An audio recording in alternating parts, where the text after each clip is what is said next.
that the concentration of stressors that are related to racial inequality in the United States can result in acute and chronic challenges to human regulatory systems that are known to influence our biological and psychological responses. The biological responses to these challenges can include higher levels of cortisol, which is a hormone that's associated with high levels of stress, as well as other hormones associated with stress.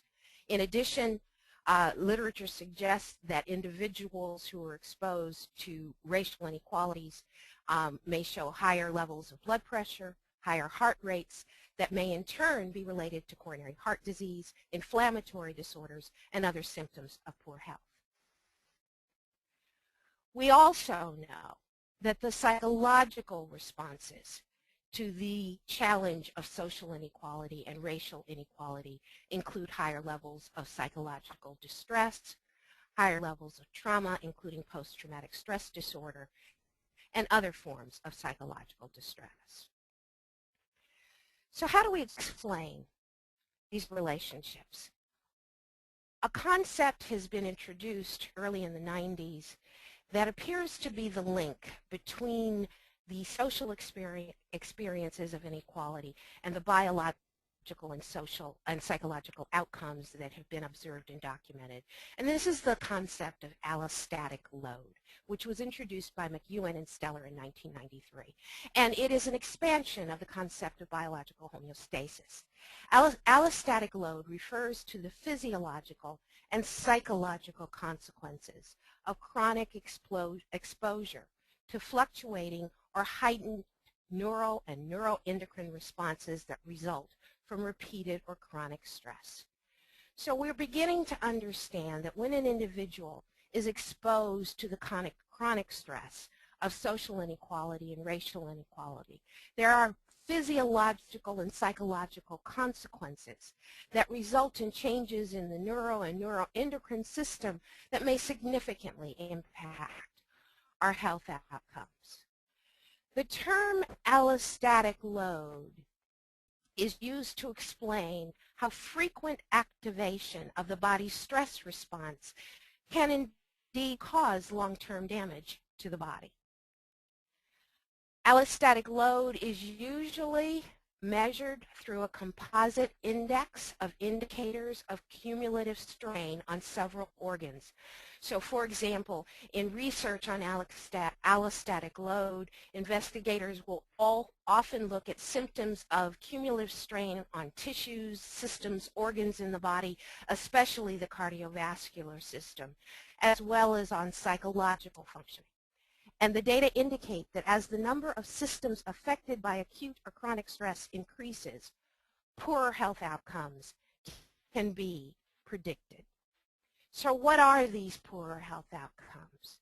We know that the biological consequences, for example, of racial discrimination and other forms of social inequality are related to overall health status. So people who report higher levels of social inequality and discrimination report lower health status. They report higher blood pressure, digital blood flow, and elevated heart rates. This has been documented in Black American adults and children, and it's not only documented in terms of self-report, but also laboratory measures of these physiological functions. Racial discrimination is also associated with body fat distribution, insulin resistance, and waist circumference in girls in particular. And I think the implications of these findings for outcomes such as type 2 diabetes are quite clear.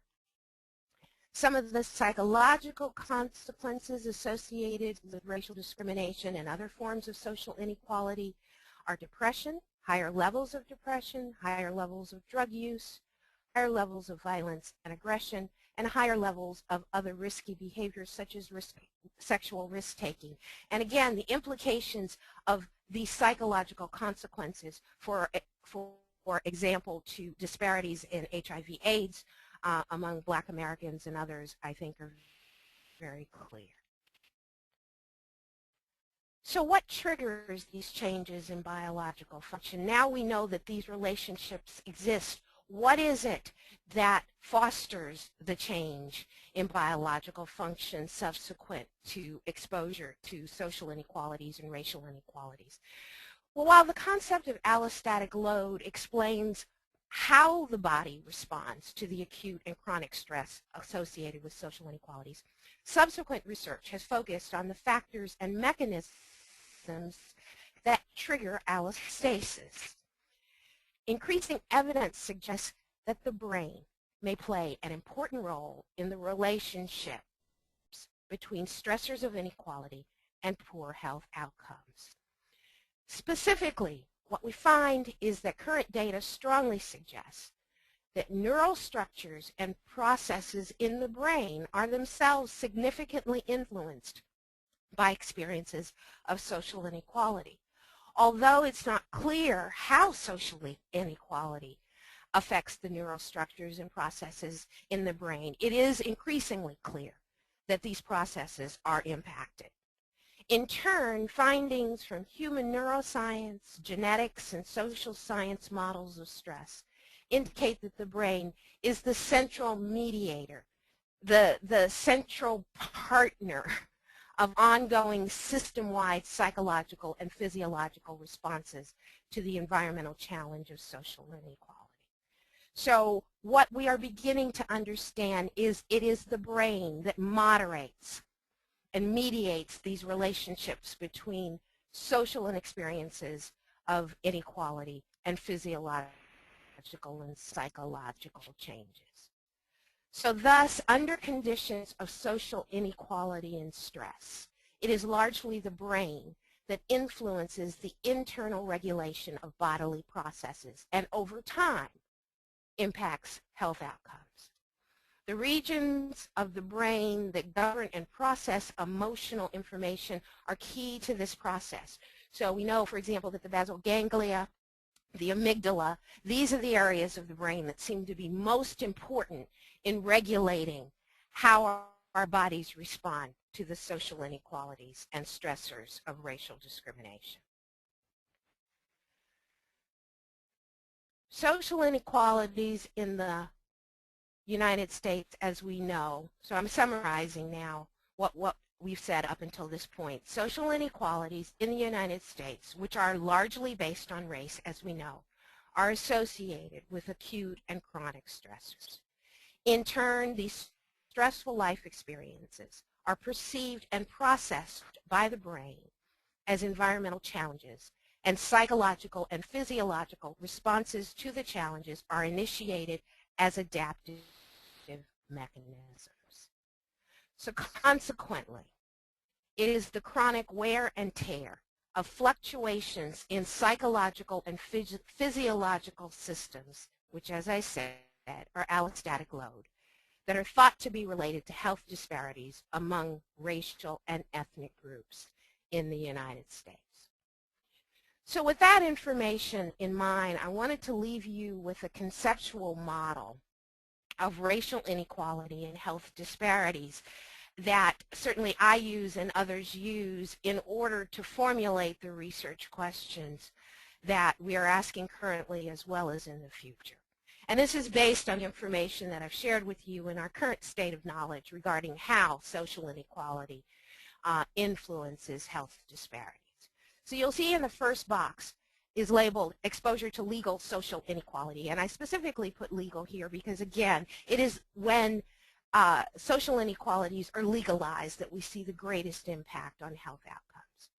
So exposure to legal social inequality is associated with experiences of racial discrimination, experiences of poverty, and experiences of educational limitations in the secondary social group that is the target of the inequalities. In the United States, that would be certainly African Americans as well as other groups, such as Latinos, for example, in the U.S.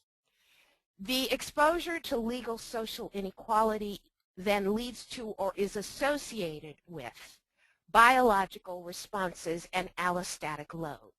These biological responses include increased levels of cortisol, increased heart rate, increased blood pressure, and immune system dysregulation. These physiological changes, in turn, are associated with health disparities and outcomes that include increased stress-related diseases, such as cardiovascular disease, risky behaviors such as drug use and sexual behaviors related to HIV/AIDS, and increased aggression and violence. So, in closing, let me say emphatically that the social and racial inequalities that are the foundations of health disparities in the United States are rooted and grounded in our social, political, and legal systems that support, I should say, that created and subsequently support and maintain dominant and secondary social groups in the United States. Based on that reality, I think we can then conclude that ultimately our ability to successfully address and eliminate these health disparities will require acknowledgement of and attention to the psychological and biological consequences of social inequality. I want to urge you to remember a statement that I always keep in mind, that you cannot solve problems with the same level of consciousness that created them. And I think this field of research speaks very much to that point. It was a certain level of social and legal consciousness that led us to the social and racial inequalities that form the foundations for health disparities. We cannot use that same level of consciousness to remediate those health disparities. So our scientific mandate at this point is that identifying and addressing the determinants of health disparities in the United States will require multidisciplinary research and collaboration between the basic and behavioral sciences that foster a new level of scientific consciousness regarding the social roots of health disparities in the United States and beyond. I would also add that I think it will require a collaboration between those of us in the social and health sciences and those in the legal profession to begin to address the multiple determinants, including the legal system as well as the health outcome research factors that influence health disparities in this country. I'll open it now. I'll close by saying that I have left information for contacting me. I hope that we're able